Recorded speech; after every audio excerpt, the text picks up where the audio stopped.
संत रामपाल जी महाराज एक ऐसे महान संत जिन्होंने अपनी सतभक्ति, तत्व ज्ञान, करुणा और सेवा के बल पर समाज में नई मिसाल कायम की है। संत रामपाल जी महाराज की अगुवाई में उनके सभी सतलोक आश्रमों से समाज कल्याण के अद्भुत कार्यों ने समाज को सुनहरे भविष्य की एक नई उम्मीद दिखाई है। संत रामपाल जी महाराज से नाम दीक्षा लेने के बाद लाखों लोगों की लाइलाज बीमारियां जैसे कैंसर, एड्स आदि ठीक हुई। संत जी के ज्ञान से प्रेरित होकर उनके अनुयायियों ने लाखों यूनिट रक्तदान किया। संत जी ने लाखों बहन बेटियों का दहेज मुक्त विवाह करवाया।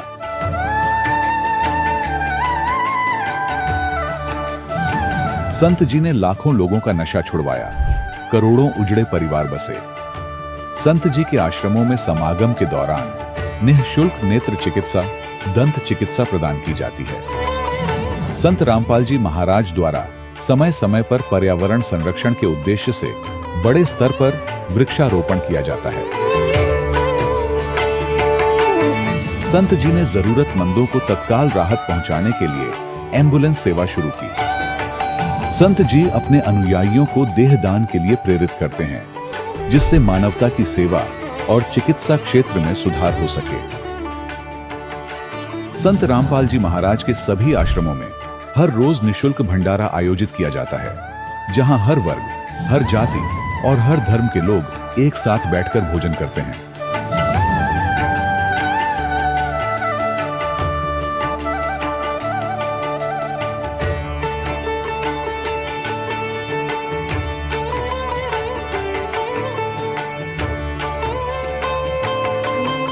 संत रामपाल जी महाराज की अन्नपूर्णा मुहिम ने गरीब और बेसहारा लोगों के जीवन में एक नई ऊर्जा और उम्मीद को जन्म दिया है।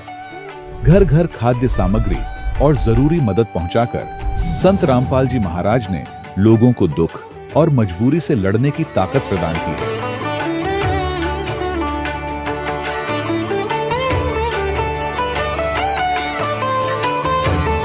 संत रामपाल जी महाराज द्वारा गरीब लोगों के लिए घर बनवाने का अद्भुत कार्य एक ऐसी मिसाल कायम कर रहा है जो सदियों सदियों संत जी की उदारता और दया भावना के तौर पर जाना जाएगा।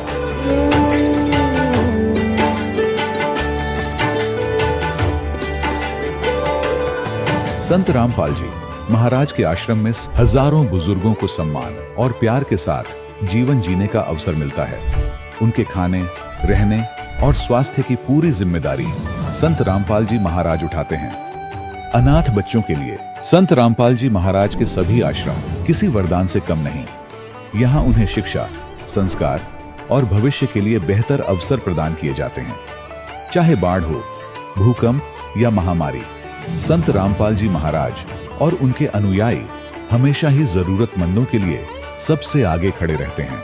कोविड महामारी के दौरान संत रामपाल जी महाराज के आश्रमों से करोड़ों लोगों के लिए भोजन, दवाइयां और जीवन रक्षक सामग्रियां उपलब्ध कराई गई। चाहे गरीब की मदद हो या किसी शोषित और पीड़ित वर्ग के हक और सम्मान की लड़ाई, संत रामपाल जी महाराज ने हमेशा ही उनकी दबी आवाज को सरकारों तक पहुंचाया है और उन्हें उचित न्याय दिलवाने में अहम भूमिका अदा की है।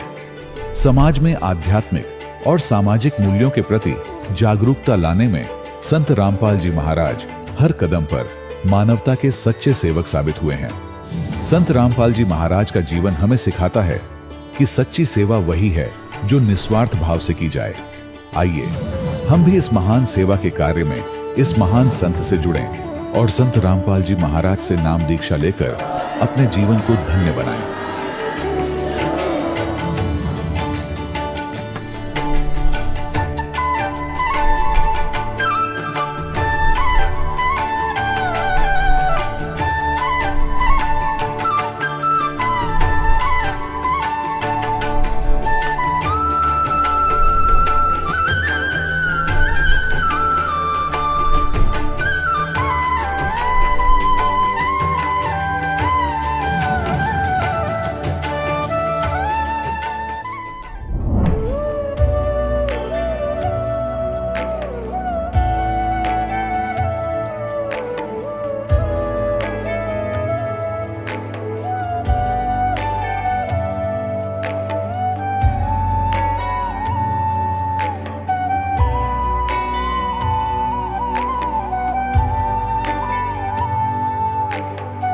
कौन ब्रह्मा का पिता है, कौन विष्णु की मां, शंकर का दादा कौन है, हमको दे बता।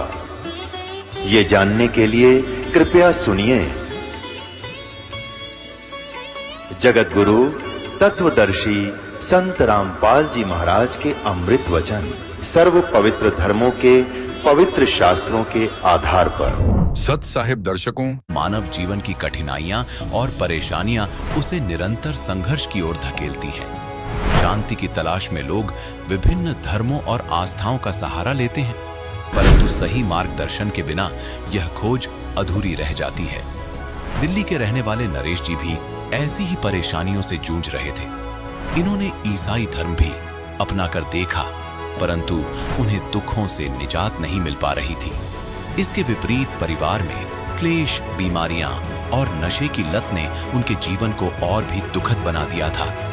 फिर अचानक नरेश जी की जिंदगी ने नई करवट लेनी प्रारंभ कर दी जब इन्हें मिली तत्वदर्शी संत रामपाल जी महाराज की शरण। उनसे नाम दीक्षा लेते ही वर्षों से परेशान कर रही पथरी बिल्कुल ठीक हो गई और नरेश जी ने न केवल सिर्फ अपने नशे की आदतों से मुक्ति पाई है, बल्कि सर्व बुराइयों का त्याग कर एक शांत और संतुष्ट जीवन यापन कर रहे हैं। आज ये कहते हैं कि संत रामपाल जी महाराज जी की शरण में आकर उन्होंने वास्तविक सुख और शांति का अनुभव किया है। सुनिए कैसे नरेश जी ने दुखों से निजात पाई और उनके जीवन में खुशियों की बौछार आई। नमस्कार सर। सर नमस्कार। सर क्या नाम है आपका? सर मेरा नाम नरेश दास है। नरेश जी आप कहाँ के रहने वाले हैं? मैं सर दिल्ली में सुल्तानपुरी सी ब्लॉक में रहता हूँ। सर संत रामपाल जी महाराज से कब जुड़े आप? 18 जुलाई 2014 में। सर संत रामपाल जी महाराज से नाम दीक्षा लेने से पहले क्या आप कोई भक्ति साधना भी करते थे? हाँ सर, भक्ति करते थे, नाम की भक्ति करते थे। और मैं ईसा मसीह को मानता था और बाइबल पढ़ता था। सर जो भक्ति साधनाएं आप करते थे उनसे क्या आपको कोई लाभ भी प्राप्त हुए? सर भक्ति साधना हम करते थे पहले, उससे कोई लाभ तो होते नहीं थे, उल्टा हमारे को घर में दिक्कतें, परेशानी, घर में लड़ाई झगड़ा और बहुत सी दिक्कतें थी जो हमें आती थी हमारे जीवन के अंदर। सर फिर आप संत रामपाल जी महाराज की शरण में कैसे आए? सर मेरे बड़े साले हैं, सन्नौट गांव में रहते हैं, नरेला जिला में। तो मैं इससे पहले ईसा मसीह को मानता था और बाइबल पढ़ता था।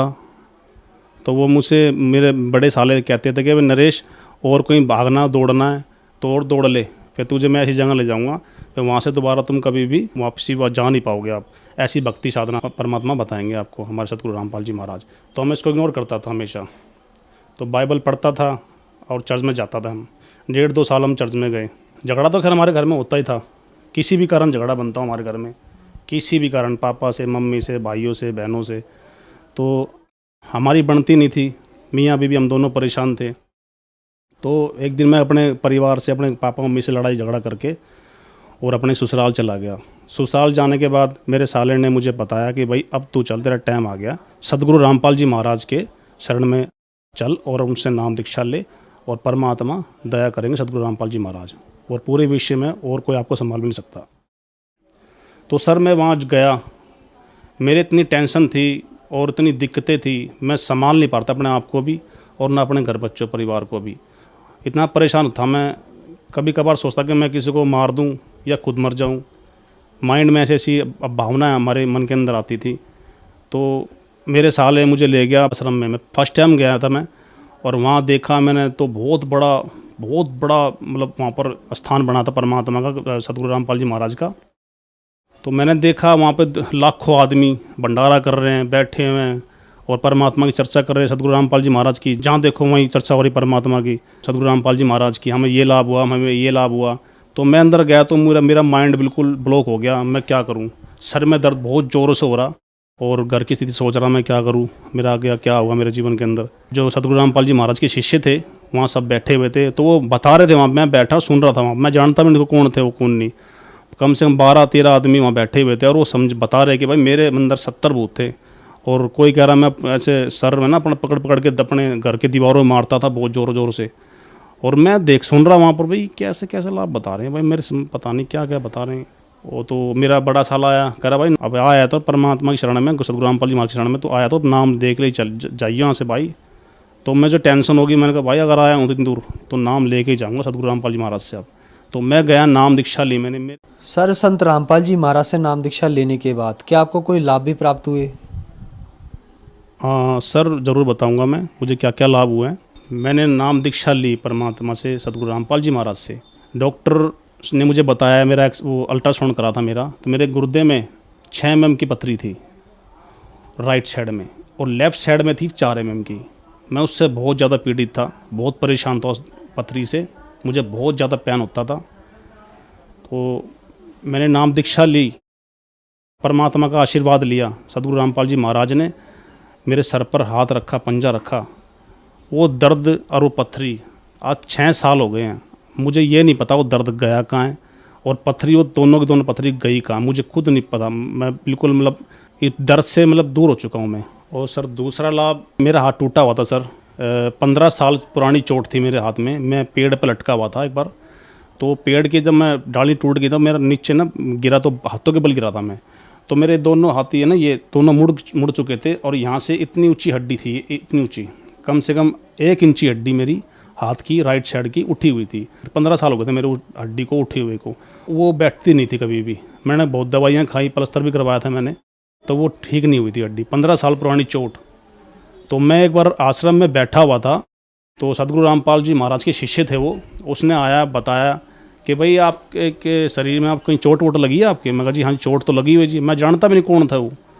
तो उसने कहा कि हलवा प्रसाद आप खाते हो? मैं कहा जी हाँ खाते हैं। कह रहा हलवा प्रसाद तो आप खा लेते हो, जो आपके हाथ में जो घी होता है ना, देसी घी, आप किसी पुरानी चोट पर लगा कर देखना आप। तो मैं तो बड़ा चिंबित हुआ, मैं कहा ऐसे चोट ठीक होती है क्या? तो मुझे विश्वास तो था नहीं, फिर भी मैंने लगा लिया। मुझे 1 महीना सिर्फ नाम लिए हुए हुआ था, तो मैंने उस हड्डी के ऊपर उस घी को रगड़ दिया, और मेरा हाथ एक कंधा उतर जाता था। पहले चोट थी इसके अंदर, ये झटका मारते ही ये कंधा पूरा नीचे आ जाता था मेरा।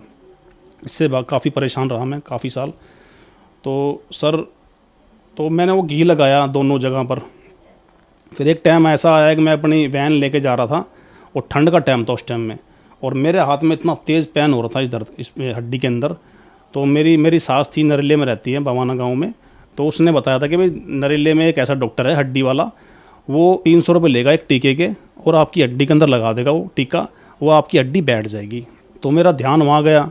तो मैंने मम्मी को चलते चलते गाड़ी में फ़ोन किया, मम्मी ऐसे ऐसे आपने बताया था भाई 300 रुपये लेगा, वो हड्डी बिठा देगा। तो मैं उनके पास फ़ोन किया, वो कह रहे हाँ बेटा कल आ जाओ।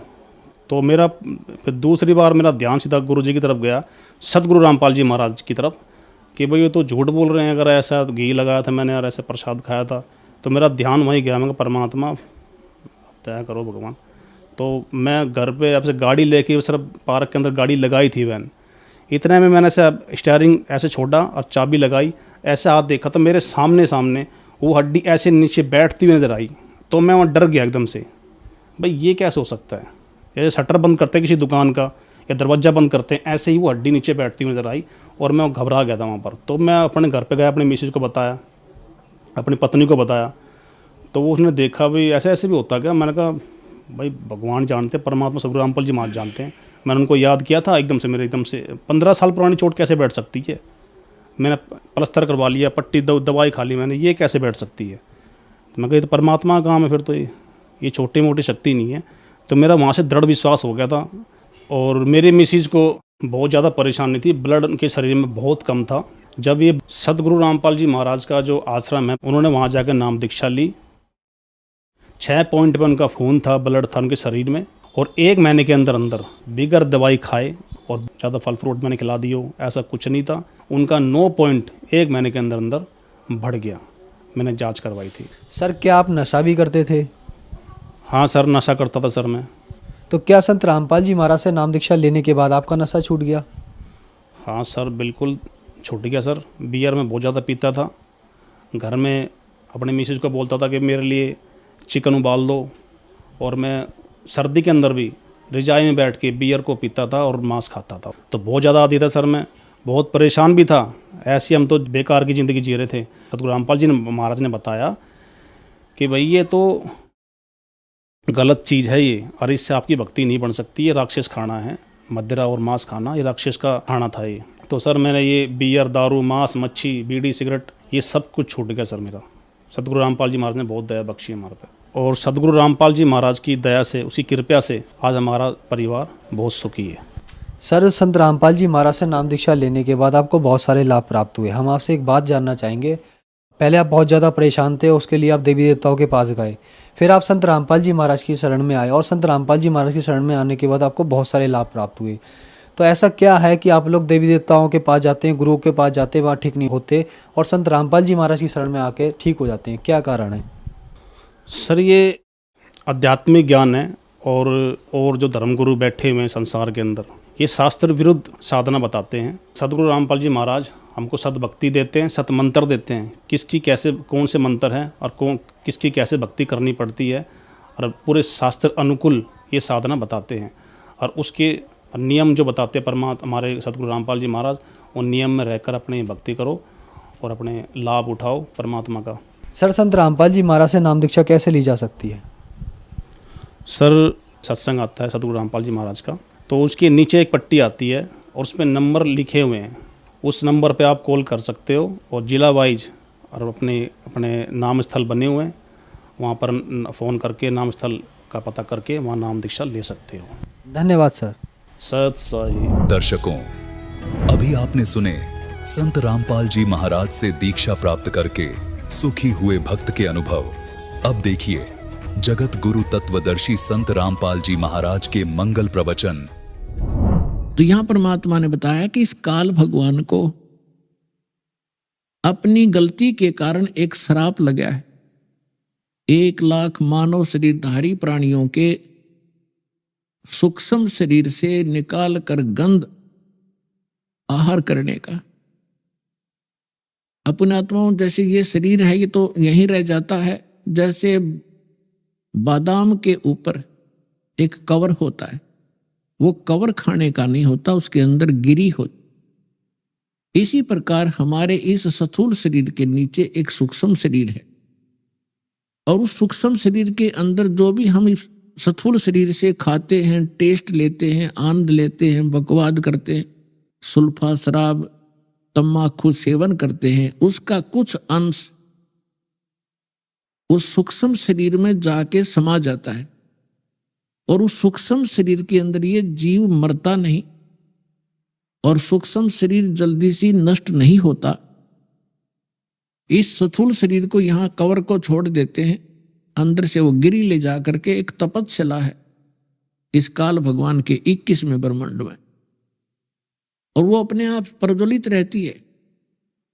उसके ऊपर डाल दिए जाते हैं। उसमें ऐसा सिस्टम कर रखा है कि इसके वो जीव तड़फते हैं अपने आप, उनके बस के नहीं वहां से उठ जाएं। ऐसे पड़े पड़े जैसे खील बुनता है भड़बूजा, अपने आप चटक मटक होकर उठ गिरते हैं, पड़ते हैं, गिरते हैं, पड़ते हैं। और जिसने ज्यादा तम्बाकू सेवन कर रखा है, ज्यादा व्यसन कर रखे हैं, ज्यादा मांस खा रखा है या कोई शराब पी रखी है, उनमें ज्यादा गंध होता है, उनको ज्यादा देर तक रखता है निचोड़ने के लिए।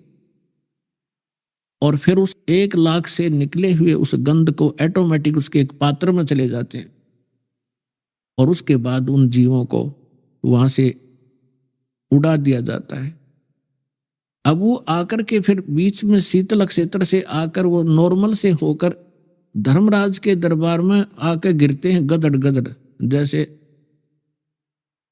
बादरा ज्वार निकला कर थ्रेसर में तो अपने आप पड़ा कर पटर पटर जाकर, तो वहां जा करके फिर पंक्ति लगवा देते हैं, लाइन लगाओ, अपने कर्म अकाउंट कराओ।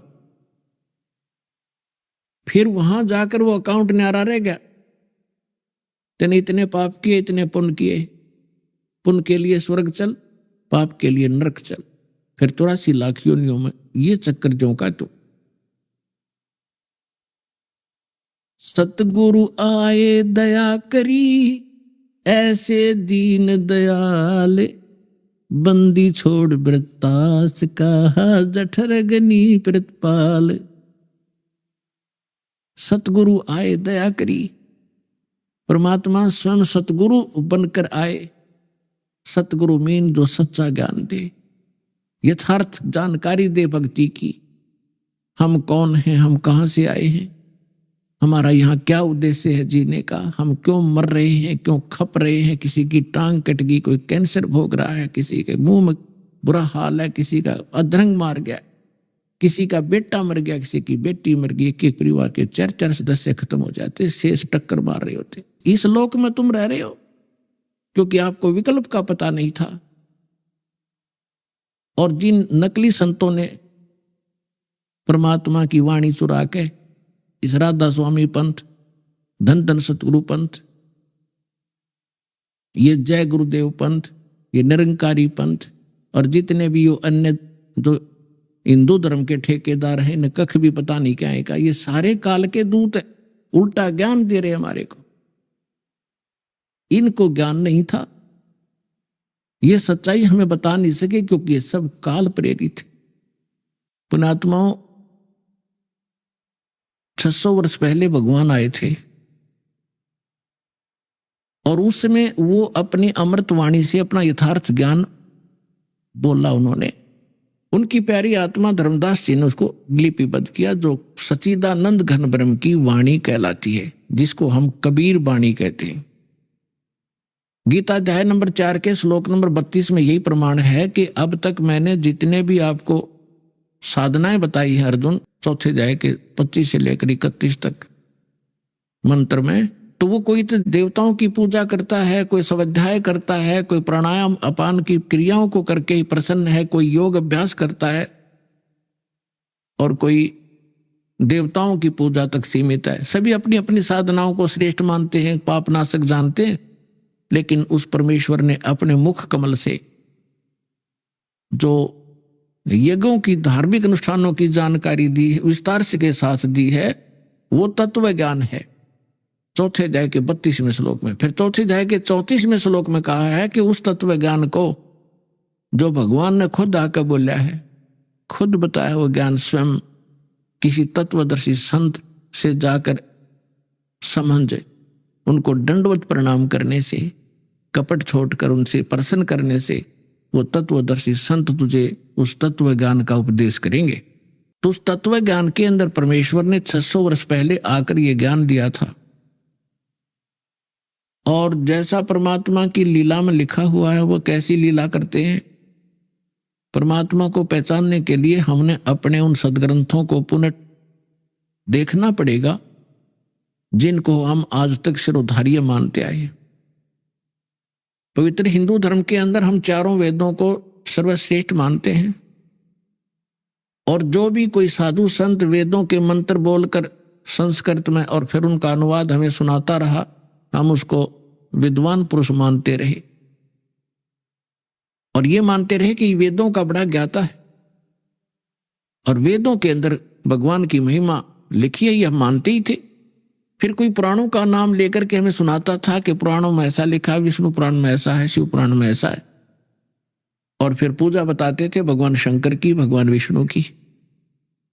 तो हम ये सोचा करते थे कि विद्वान पुरुष है, संस्कृत भाषा जानता है, संस्कृत बोलता है, इसलिए इसने इन सदग्रंथों को ठीक जाना है। तो आज तक हमारा ये भ्रम बना रहा और हम विनाश को प्राप्त होते रहे।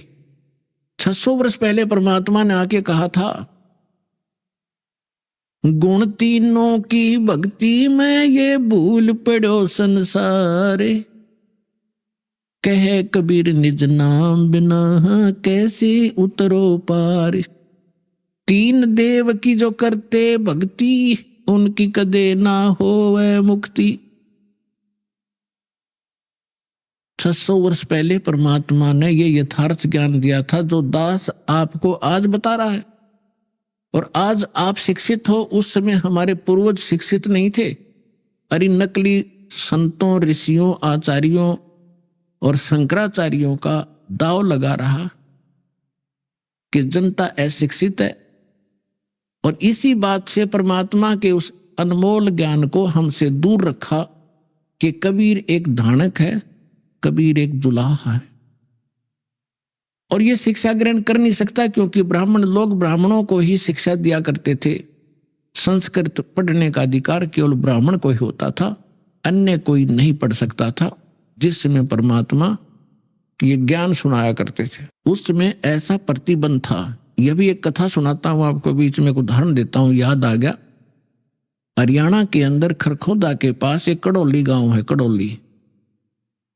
और कड़ौली गांव का एक किसान जाट का लड़का, उसके मन में एक प्रेरणा आई कि भी सदग्रंथों में, वेदों में, पुराणों में परमात्मा का बहुत ही उत्तम ज्ञान लिखा बताते हैं, और मैं संस्कृत भाषा सीखूं और इन सदग्रंथों को समझूं, निस्वार्थ भाव से जनता में वो ज्ञान बताऊं। इस उद्देश्य से उसने कोशिश की कि मैं काशी विद्यापीठ में प्रवेश पाऊं, लेकिन ब्राह्मण ना होने के कारण उसको रिजेक्ट करते रहे। उसको पता लग गया कि ब्राह्मण ही वहां जा करके प्रवेश पा सकता है, तो उसने गांव से झूठा प्रमाण पत्र बनवा लिया। नंबरदार ऐसे अशिक्षित से होते ही थे, उस पर लिखवा लिया ये ब्राह्मण है और इस गांव का है, इसके ये पिता का नाम है। उसका लगवा का अंगूठा और चला गया। अब वहां काशी विद्यापीठ के अंदर 1 नंबर पर आवा प्रत्येक क्लास में, प्रत्येक विषय में। और जब उसकी पढ़ाई पूरी हो ली और उसने अंतिम विदाई लेनी थी अपने प्रिंसिपल से, उस प्रिंसिपल ब्राह्मण के एक लड़की युवा होगी थी, उसका विवाह करना था। और वहां पढ़ने वाले जाने वालों का उद्देश्य एक ही होता था कि जो ज्यादा इंटेलिजेंट ब्राह्मण है वो ज्यादा लोगों को गुमराह कर सकता है और रोजी रोटी बढ़िया कमा सकता है। तो वो लड़का बहुत अच्छा संस्कृत जानता था, बहुत अच्छी कथा सुनाने लग गया था संस्कृत में बोल बोल के। वो कड़ौली का जाट है।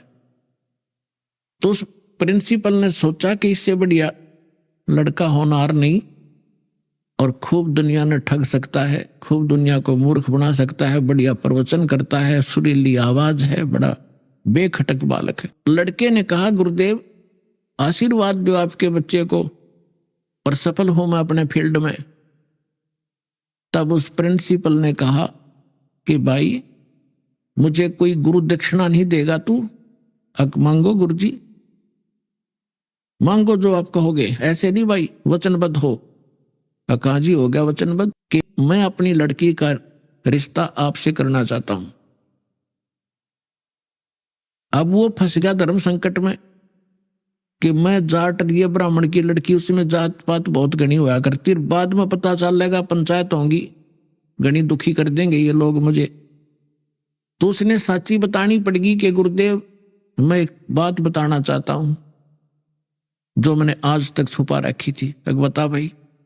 उसने सारी कहानी बता दी कि मैं संस्कृत पढ़ना चाहूं था और मुझे कहीं से कोई सोर्स नहीं मिला संस्कृत पढ़ने का, इसलिए मैंने झूठा प्रमाण पत्र ला रखा। मैं ब्राह्मण नहीं हूं, मैं पंडित नहीं हूं, मैं जाट हूं। इससे वो पंडित जी नाराज हो गए प्रिंसिपल, और उसको श्राप दे दिया कि तेरे को ये ताप लगेगा, तूने ब्राह्मण की आत्मा दुखाई है और तूने झूठ बोला है, और कसम खा, प्रतिज्ञा कर। कज बोलो क्या कर ली प्रतिज्ञा कि संस्कृत भाषा में कोई लिटरेचर नहीं लिखेगा, संस्कृत भाषा को पढ़ेगा नहीं आज के बाद, ना कोई प्रवचन करेगा। उसने कहा जी जो आपकी आज्ञा, प्रतिज्ञा करता हूं। उसको वहीं से बंद कर दिया कि संस्कृत भाषा बोलेगा नहीं, पढ़ेगा नहीं और संस्कृत में प्रवचन नहीं करेगा, क्योंकि उसको मालूम था कि ये अगर प्रवचन करने लगा तो अन्य की रोजी रोटी खत्म कर देगा। तो उसने क्या किया, फिर आकर के एक दादू जी हुए हैं, दादू महात्मा जी, परमेश्वर कबीर जी उनको मिले थे। तो उस दादू पंथ के में जाकर के वो दीक्षित हो गए। वो जो किसान का लड़का था उसने फिर युवा होकर के उसने भक्ति मार्ग पर ही लगना था। उसका नाम था निश्चल दास। वो निश्चल दास फिर दादू पंथ में किसी व्यक्ति यानी संत से दीक्षा लेकर के और उनसे प्राप्त ज्ञान को और कुछ जैसा उन्हें सदग्रंथों को जाना था उसको फिर सिंपल लैंग्वेज में संत भाषा में एक निश्चल दास ग्रंथ बनाया। वो इस दास ने पढ़ा था। लेकिन ये बात कुछ और है, संस्कृत के जान लेने से अध्यात्म में मास्टर नहीं बन जाता। जैसा उसको गुरु मिला उसी तरह का सत्र का ज्ञान उसने उसमें लिखा है, लेकिन वो ज्ञान नहीं है जो दादू जी को परमात्मा मिले थे, और दादू जी वाला ज्ञान उसके ग्रंथ में नहीं है। दास ने खूब पढ़ा। कहने का भाव ये है कि जो दास उदाहरण देना चाहता था कि पहले संस्कृत पढ़ने का अधिकार केवल ब्राह्मण वर्ण को था, और इनका उद्देश्य केवल रोजी रोटी कमाना ही था।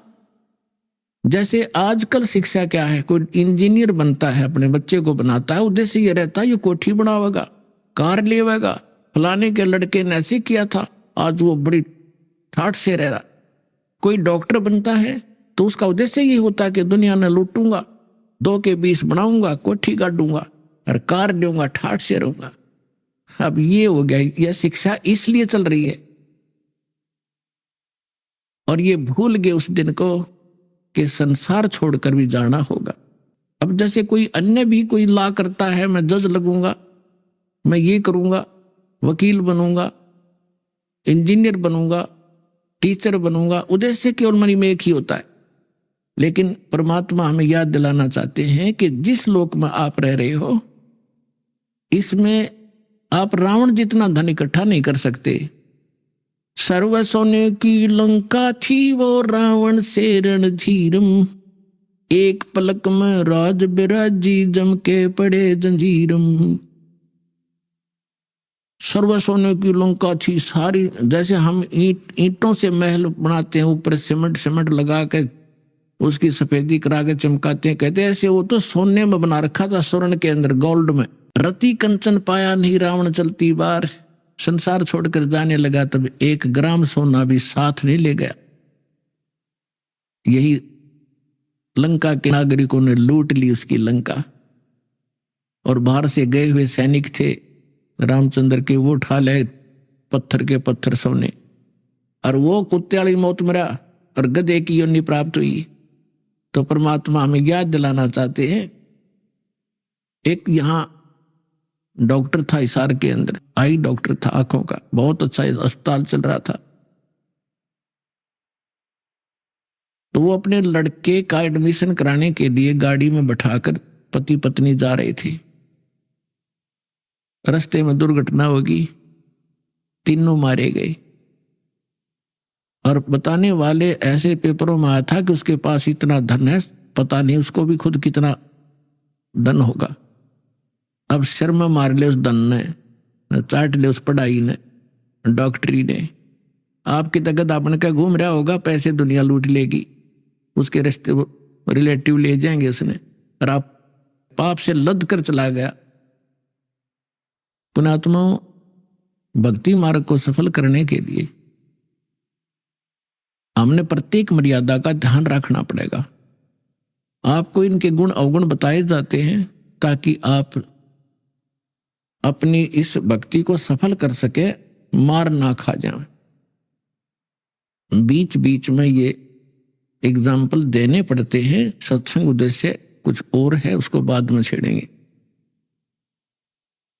ये आपने ब्याज नहीं लेना, जैसे हम बताते हैं आपको, ब्याज नहीं लेना आपने, क्योंकि ये बहुत बड़ा पाप है। जो भगवान ने मना किया है तो मना ही होना चाहिए।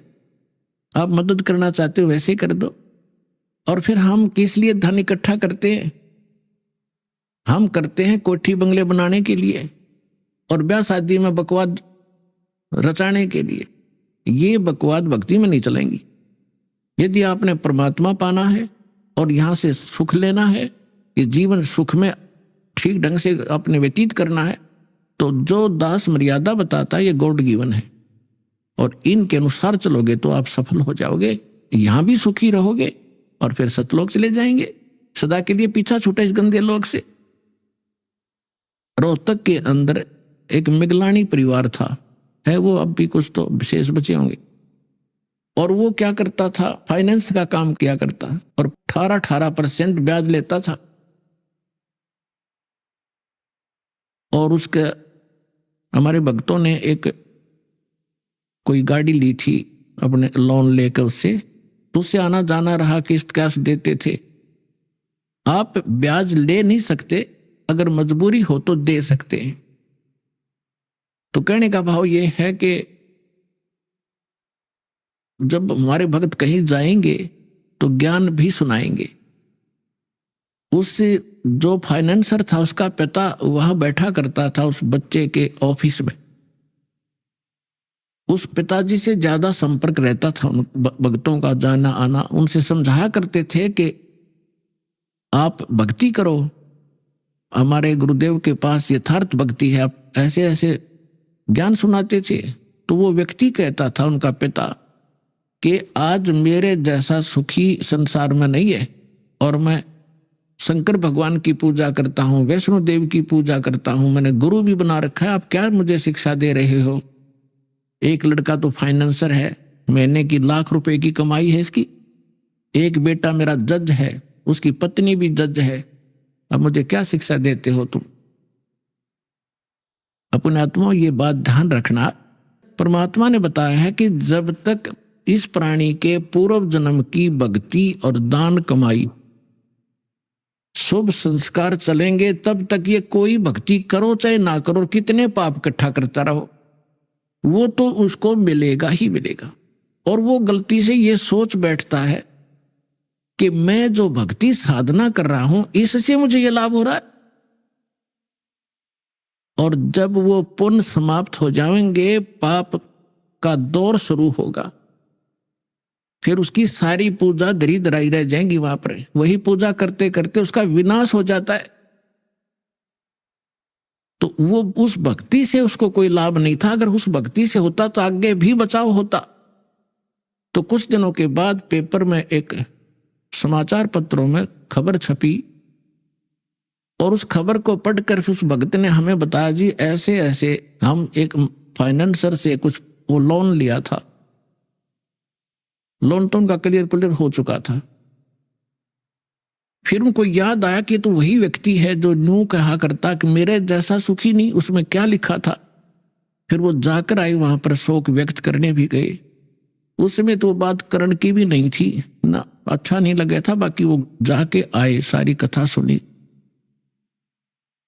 क्या हुआ कि उन्होंने एक संडे के दिन एक धार्मिक अनुष्ठान करवाया अपने गुरुजी से। धार्मिक अनुष्ठान करवाया, सारे जो क्रिया थी वो करी, कोई जागरण जुगरण करवाया, जैसा भी हवन पवन किया। तो उस बची हुई सामग्री को, जैसे हवन से बची हुई राख को फूल चढ़ाते हैं, फूलों को, उनको जल प्रवाह करते हैं बाद में। तो वो दोनों भाई फाइनेंसर और वो जज, उन दोनों को गाड़ी में बैठकर विसर्जन करने गए थे।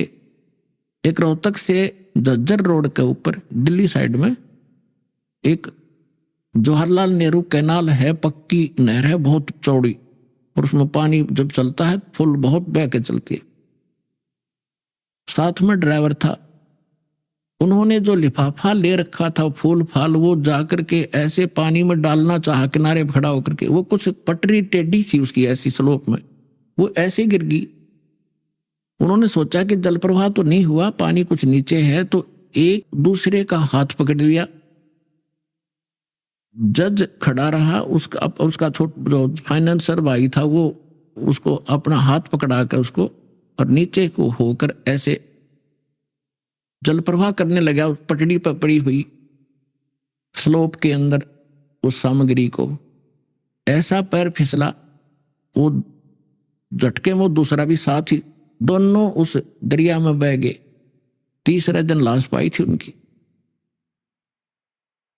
तो पुण्यात्मा परमात्मा याद दिलाते हैं, झूठे सुख को सुख कहे ये मान रहा मन मोदे, ये सकल चबीना काल का कुछ मुख में कुछ गोदे।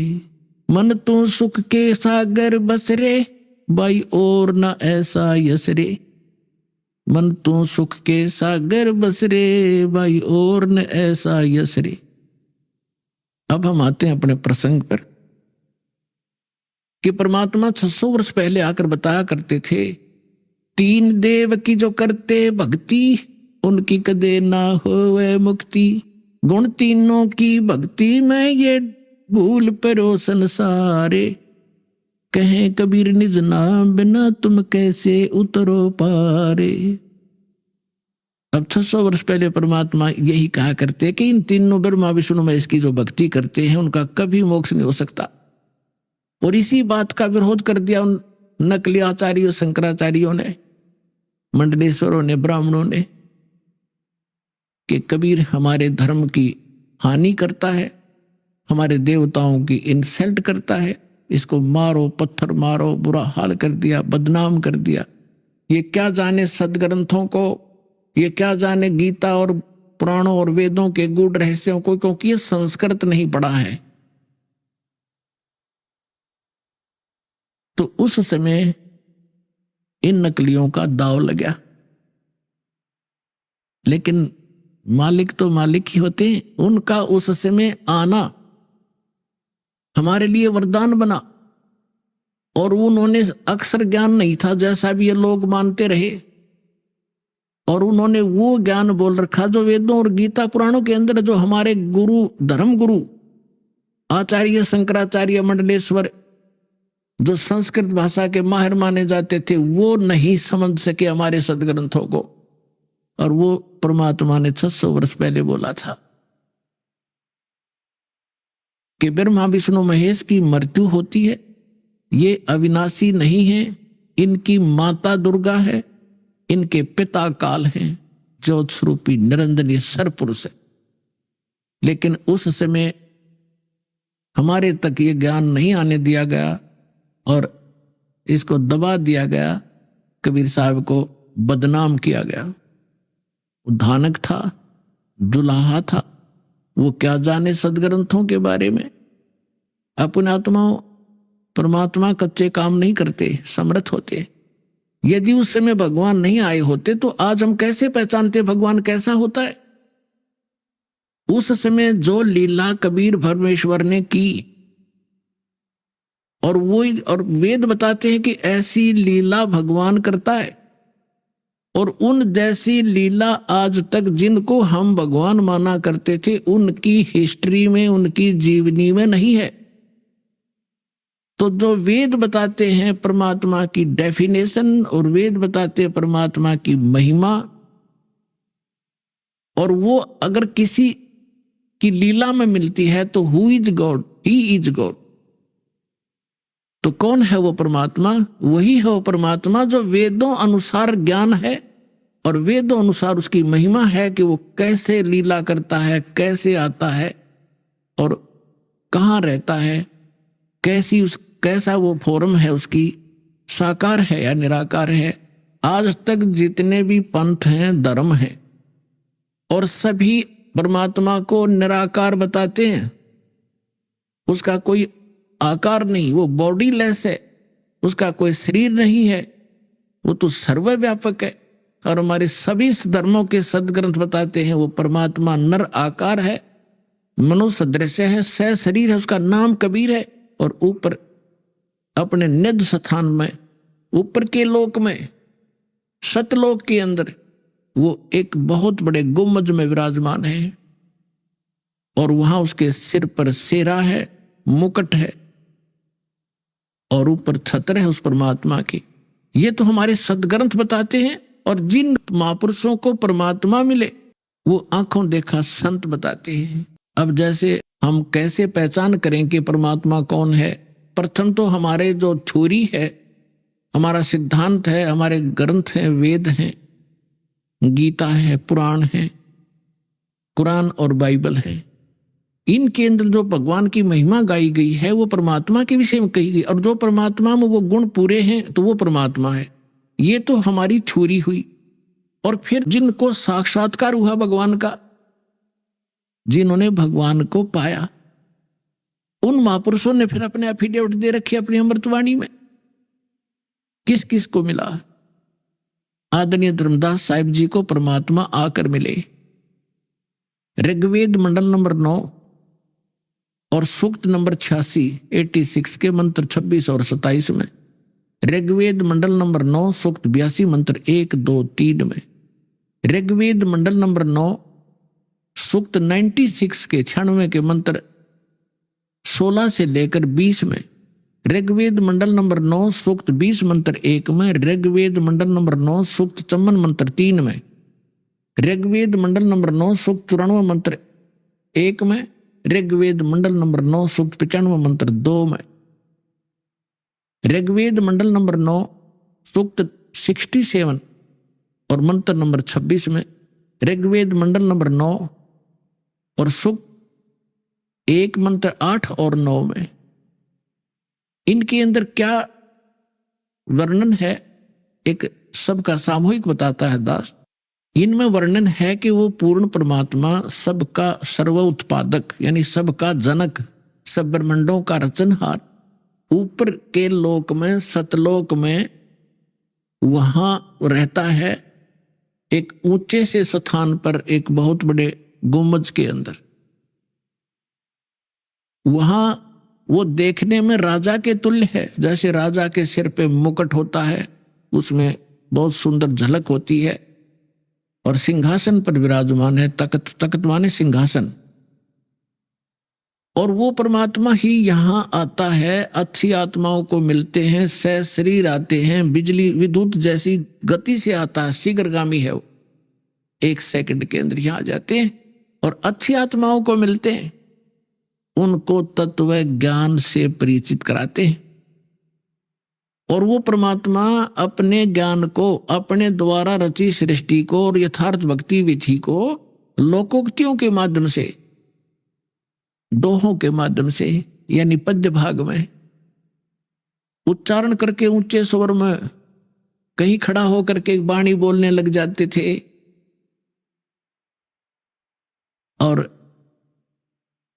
उस परमात्मा लोकोक्तियों के माध्यम से, दोहों के माध्यम से, शब्दों के माध्यम से अपना ज्ञान देने के कारण एक प्रसिद्ध कवियों में से भी एक प्रसिद्ध कवि भी होता है, लेकिन वो भगवान होता है और कवियों की तरह आचरण करता है, घूमता फिरता है, अपने ज्ञान को देता रहता है, अच्छी आत्माओं को मिलता है, उनको सत संदेश देता है, अपने से परिचित कराता है। वो परमात्मा 3 प्रकार से हमारा धारण पोषण करता है, 3 स्थिति से। एक स्थिति में वो वहां ऊपर रहते हैं। अभी आपने सुने संत रामपाल जी महाराज के मंगल प्रवचन। आइए अब सुनते हैं संत रामपाल जी महाराज से नाम दीक्षा लेकर सतभक्ति करके अद्भुत लाभ प्राप्त करने वाले अनुयायी के विचार। दर्शकों, आज हम आपको एक ऐसी श्रद्धालु का अनुभव सुनाने जा रहे हैं जिनके जीवन में दुखों ने इस कदर प्रवेश किया कि मानो जीवन का अंत नजदीक आ गया हो। जी हां, आज हम आपको राजरानी जी का अनुभव सुनाने जा रहे हैं, जो सोनीपत, हरियाणा की निवासी हैं। राजरानी जी ने हिंदू धर्म की ऐसी कोई भी भक्ति साधना नहीं छोड़ी जो उन्होंने ना की हो, परंतु सभी उपाय विफल रहे। चारों तरफ संकटों का ऐसा मंजर छाया कि प्रेत बाधाओं की काली शक्तियों ने उनके घर के चिराग को भी निगल लिया। अपनी इकलौती संतान को खोने के बाद राजरानी जी को आत्महत्या के सिवाय कोई और चारा नजर नहीं आ रहा था। जब राजरानी जी ने संत रामपाल जी महाराज से नाम दीक्षा ली तो उन्हें वे सभी सुख प्राप्त हुए जिनकी उन्होंने कभी कल्पना भी नहीं की थी। आइए अब सुनते हैं राजरानी जी की जुबानी उनके जीवन की यह प्रेरणादायक कहानी। नमस्कार जी। नमस्ते जी। क्या नाम है बहन जी आपका? मेरा नाम राजरानी है जी। बहन जी आप कहाँ से आई हैं? मैं गली नंबर 7 शिव कॉलोनी देवड़ू रोड से आई हूँ जी, सोनीपत। बहन जी संत रामपाल जी महाराज से नाम दीक्षा आपने कब ली? जी मैंने संत रामपाल जी महाराज से नाम दीक्षा 2013 में ली। बहन जी संत रामपाल जी महाराज से नाम दीक्षा लेने से पहले क्या आप कोई भक्ति साधना भी करती थी? हाँ जी सर, मैं ये राजस्थान में एक बाबा मोहन राम है, काफ़ी मशहूर, वहाँ पे मैं बचपन से ही जाती थी जब से मैंने होश संभाला था। तो फिर आप संत रामपाल जी महाराज की शरण में कैसे आई? जी मैं संत रामपाल जी महाराज की शरण में ऐसे आई कि मेरे जो घरवाला था उसको काफ़ी धार्मिक चीज़ें देखने का शौक़ था, वो टीवी पे सत्संग वगैरह ही सुनता था। तो एक दिन ड्यूटी से आए वो और ऐसे ही टीवी के चैनल बदल रहे थे और संत रामपाल जी महाराज का सत्संग लग गया। वो सत्संग सुनने लगे तो मेरे बच्चे और मैं जैसे बोल रहे थे तो वो बोलने लगे तुम लोग बाहर जाओ, जो ज्ञान मुझे चाहिए है आज मुझे वो ज्ञान मिला है। मैंने कहा ऐसा क्या ज्ञान मिल गया कि आप हमें और बच्चों को भी बाहर निकाल रहे हो। तो जी उन्होंने मेरे से और मेरे बच्चों को गुस्सा किया और हमको बाहर निकाल कर कुंडी लगा कर वो सत्संग सुनने लगे। 1-2 दिन वो ऐसे ही सत्संग सुनने लगे। मैं भी 1-2 बारी जैसे उनको चाय वगैरह देने जाती तो मेरे कानों में भी कुछ वर्ड पड़े, तो मैं भी ये चीज़ नोट करने लगी कि जो ये संत बता रहे हैं बता तो ठीक भी रहे हैं, लेकिन पहली बार ऐसा संत देखा है जो सत कबीर को भगवान बता रहा है, वो तो एक कवि हुए हैं। और जब मैंने इस चीज़ को नोट करना शुरू करा, थोड़ा थोड़ा सत्संग देखना शुरू करा, जब मुझे ये समझ में आई कि वाकई में ही संत रामपाल जी महाराज जी वो संत हैं जिन्होंने हमें ये बताया है कि सही भगवान सच्चा परमात्मा संत कबीर ही है।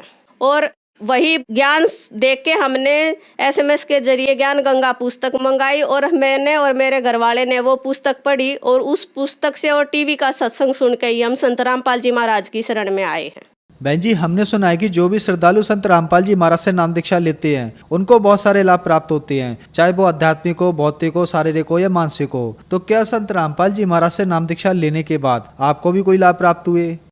यस सर जी, मुझे भी बहुत सारे लाभ हुए हैं, क्योंकि मैं पहले जो भी भक्ति करती थी उससे मुझे कोई लाभ नहीं होता था। मेरा एक बेटा था 3.5 साल का, वो भूत प्रेत के चक्कर में ही खत्म हुआ था, क्योंकि जब उसकी तबीयत खराब हुई तो हम उसे अस्पताल लेके गए। अस्पताल जब हम लेके गए तो डॉक्टरों की समझ से बाहर हो रहा था कि इसको ये क्या दिक्कत हो रही है। तो वहाँ पे जो और काम करने वाले कर्मचारी थे उन्होंने मुझे बताया कि बहन जी आपको यहाँ पे नहीं लेके आना चाहिए इस बच्चे को, आप इस बच्चे को तो किसी शाणी वगैरह या तांत्रिक को जाके पास लेके जाओ। और मैं वहाँ से सर जी उस लड़के को उठा के हॉस्पिटल से और किसी तांत्रिक के पास लेके भी गई, लेकिन उस तांत्रिक के मैंने पैर भी पकड़े, हाथ भी जोड़े कि आप मेरे बेटे को बचा लो, लेकिन उसने पता नहीं ऐसा क्या देखा, उसने कहा कि बेटा मैं कुछ नहीं कर सकता, इसको और कहीं भी लेके चली जा। और वो दूसरे दिन ही खत्म हो गया था। उसके बाद में मेरे और मेरे पति में बहुत ज़्यादा अनबन रहती थी। हमने एक 1-1.5 महीना अनबोल हो जाते थे आपस में। हमारा ऐसा हो रहा था कि हमारा एक साथ रहना बहुत मुश्किल हो रहा था। उसके बाद में जब हम संत रामपाल जी महाराज की शरण में आए हैं तो मेरे घर में ना कोई कलेश होता है, ना कोई झगड़ा होता है। मैं जैसे बहुत ज़्यादा बीमार रहती थी। मेरा लड़का ख़त्म होने के बाद में मेरे 1-2 अबॉर्शन हुए थे, वो मशीन से हुए थे, तो मेरे पेट में ऐसे दर्द रहता था जैसे आग में जलन होती है। तो मैं अपने हस्बैंड को बोलती थी कि मेरी उम्र बहुत कम है, क्योंकि किसी दिन भी आकर मैं कुछ भी कर लूँगी, आखिर मैं कब तक जीऊँगी ऐसे ही। तो मैं ऐसे ही करते करते संत रामपाल जी महाराज की शरण में आ गई। और मैं ऐसे ही जैसे ही जब जोत लगाती संत रामपाल जी महाराज के चरणों में प्रणाम करती तो मैं यही बोलती थी, हे गुरुजी मुझे ठीक कर दो, हे संत रामपाल जी मुझे ठीक कर दो। ऐसे ही करते करते मुझे 1 साल के करीब हो गया था, जब एक दिन मुझे सपने में आया कि मेरे गुरुजी संत रामपाल जी महाराज मुझे पता नहीं कहाँ ऊपर उड़ा के लेके जा रहे हैं और मेरे से कह रहे बेटा तू जोत लगाती है जब क्या बोलती है, जोत लगाती है जब क्या बोलती है। मैंने कहा कि संत रामपाल जी महाराज जो मुझे कष्ट है मैं अपना कष्ट आपको बताती हूँ, और मुझे पता है कि मेरी उम्र बहुत कम है, मैं जी नहीं सकती, मेरे बच्चों को कौन पालेगा। तब मेरे परमात्मा ने कहा, संत रामपाल जी ने मुझे कहा देख बेटा आ जा, चल तुझे मैं क्या दिखाता हूँ। मैं कहा गुरुजी क्या दिखाओगे। तब संत रामपाल जी महाराज ने कहा कि बेटा जो तू बात कह रही है ना वो तो कब की सच हो चुकी है। मैंने कहा कि संत रामपाल जी महाराज क्या सच हो चुकी है। तब मुझे गुरुजी ने दिखाया कि जैसे मेरे घर में ही बहुत सारे आदमी इकट्ठे हो रहे हैं और एक बॉडी बीच में लेटा रखी है। मैंने कहा गुरुजी आप मुझे ये क्या दिखाने के लिए लेके आए हो। जब संत रामपाल जी महाराज ने कहा कि बेटा अगर मैं तुझे वैसे बोलता ना तो तुझे विश्वास नहीं होता, इसलिए मैं तुझे अपने आँखों से दिखाने के लिए लेके आया हूँ। अभी इस बॉडी का मुंह उगाड़ेंगे, जब तू देखना कि ये कौन है। और जब उस बॉडी का मुंह उगाड़ा तो वो मैं ही थी। और मैंने जब वो देखा कि मैं ये मर चुकी हूँ, मैं तो ये, और मुझे मेरे बच्चे भी दिखाई दे रहे, मेरे रिश्तेदार दिखाई दे रहे, मेरे बच्चे रो रहे हैं, मेरी मम्मी चली गई हमें छोड़ के, मेरी मम्मी चली गई छोड़ के। तब मैंने संत रामपाल जी महाराज से कहा कि संत रामपाल जी महाराज ये आपने मुझे क्या दिखा दिया। तब संत रामपाल जी महाराज ने कहा बेटा अगर मैं तुझे वैसे बोलता कि बेटा तुझे मैंने जीवन दान दिया है तो मेरी बातों पे शायद तू विश्वास नहीं करती, इसलिए मैंने तुझे अपने आँखों से दिखाया है। वो दिन और आज मेरे शरीर में ना कोई दिक्कत है, ना मेरे घर में कोई परेशानी है, और आज मैं बिल्कुल सही हूँ। और मेरे जो रिश्तेदार ये बोलते थे कि रानी तू कभी ये भी कहती है कि ठीक है ठीक है, हमेशा यही कहती है मैं बीमार हूँ मैं बीमार हूँ। और आज वही मेरे रिश्तेदार ये कहते हैं कि इस रानी के शरीर में तो पता नहीं क्या डल गया, ये कैसे संत रामपाल जी महाराज की शरण में चली गई कि ये दिन रात काम करती रहती है, ये अब बैठती ही नहीं है। तो मैं तो यही कहूँगी कि संत रामपाल जी महाराज ने मुझे जीवन दान बख्शा है, और आज मैं उन्हीं के दिए हुए सांसों के द्वारा जी रही हूँ। और जो पहले मेरे को एक एक रोटी के बारे में सोचना पड़ता था, मेरी आर्थिक स्थिति बहुत ज़्यादा कमज़ोर थी। मेरी दो बेटी हैं जो इतनी ज़्यादा बीमार रहती थी कि हम रोज़ डॉक्टरों के ही वहीं पे धक्के खाते रहते थे। जब से हमने संत रामपाल जी महाराज की शरण ग्रहण करी है, मेरे दोनों बच्चे बिल्कुल ठीक हैं। और मुझे 5 साल पहले हार्ट की परेशानी थी। मैंने पहले होली फैमिली हॉस्पिटल में दिखाया, फिर यहाँ सोनीपत में निदान हॉस्पिटल में दिखाया। निदान वाले डॉक्टर रमेश बत्रा ने मुझे कह दिया था कि आप जब तक जियोगे जब तक ये दवाई आपको खानी पड़ेगी, और मैं खाती भी थी। और मुझे आंखों से बिल्कुल धुंधला दिखता था। ये जो नारंग डॉक्टर हॉस्पिटल है सोनीपत में, उसने मुझसे कहा कि बेटा जैसे आप दिक्कत बता रहे हो ऐसे तो मुझे आपकी कुछ नहीं लगती। डॉक्टर भी हैरान हो रहे थे कि आपकी टेस्ट में तो ऐसा कुछ नहीं आ रहा जो आप परेशानी बता रहे हो।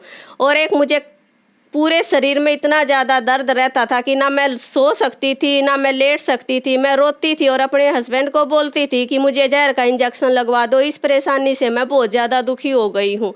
लेकिन जब मैं संत रामपाल जी महाराज की शरण में आई हूँ, उस दिन के बाद से ना तो मैं कोई हार्ट की दवाई खाती हूँ, और मैं कई सालों से जो चश्मा लगाए हुए थी ना मैं कोई चश्मा लगाती हूँ। और जो मेरे शरीर में जो भी दर्द था आज मुझे कोई भी दर्द नहीं है। और परमात्मा की दया से आज मैं शरीर से बिल्कुल संतुष्ट हूँ। और आर्थिक स्थिति जो हमारी बहुत ज़्यादा खराब थी उससे भी आज हम अपनी आर्थिक स्थिति से बहुत खुश हैं। और जो मेरी बेटी थी वो पहले काफ़ी पढ़ने में बहुत ज़्यादा कमज़ोर थी, और आज वही मेरी बेटी इतनी एक्टिव है कि 400 में से 399 नंबर लेके आई है। और मैडमों ने भी ये कहा है कि राजरानी जी आपकी बेटी तो इतनी कमज़ोर हमें लगती थी, लेकिन पढ़ने में ये तो पता नहीं ऐसा आप क्या कर रहे हो कि जो इतने अच्छे नंबर लेके आ रही है।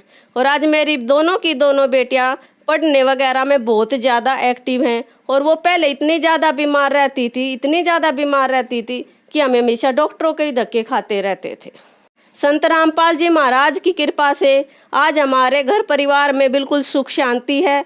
आज हमारे घर में कोई दिक्कत नहीं है। मेरे घरवाला भी बहुत अच्छा है, मेरे बच्चे भी बहुत अच्छे हैं, और मैं भी अपने शरीर से बिल्कुल स्वस्थ हूँ। बहन जी, संत रामपाल जी महाराज से नाम दीक्षा लेने के बाद आपको लाभ ही लाभ मिले, तो जो श्रद्धालु आज आपको देख रहा है आप उन्हें क्या संदेश देना चाहेंगी? सर जी, मैं तो हाथ जोड़ कर विनती ही कर सकती हूँ कि आज दुख सबके घर में है, चाहे वो किसी प्रकार के भी हो, शारीरिक हो, मानसिक हो, आर्थिक स्थिति हो, हर कोई इंसान आज दुखी है। मैं तो हाथ जोड़ के यही प्रार्थना करूंगी कि संत रामपाल जी महाराज की शरण में आओ और अपने सभी कष्टों को दूर करो। और सबसे ज़्यादा जो हमारा कष्ट है वो है जन्म मरण का कष्ट। संत रामपाल जी महाराज हमें आज वो भक्ति दे रहे हैं जो हमें जन्म और मरण के चक्कर से छुटवाती है। मेरी हाथ जोड़ के सभी भाई भक्तों से यही विनती है कि संत रामपाल जी महाराज की शरण में आओ और अपना कल्याण कराओ। बहन जी, संत रामपाल जी महाराज की शरण में कैसे आ सकते हैं? संत रामपाल जी महाराज की शरण में आप काफ़ी चैनलों पे हमारे संत रामपाल जी महाराज का सत्संग आता है, उसके नीचे एक पट्टी आती है, उसके ऊपर कुछ फ़ोन नंबर दिए गए हैं। उन फ़ोनों पे आप कांटेक्ट करके, आजकल तो हर ज़िले में हर स्टेट में संत रामपाल जी महाराज के नामदान क्षेत्र खुले हुए हैं। आप उन फ़ोन से कांटेक्ट करके जो भी आसपास के आपके नामदान क्षेत्र हो वहाँ से आप नाम दीक्षा ग्रहण कर सकते हैं। धन्यवाद बहन जी। सत साहेब।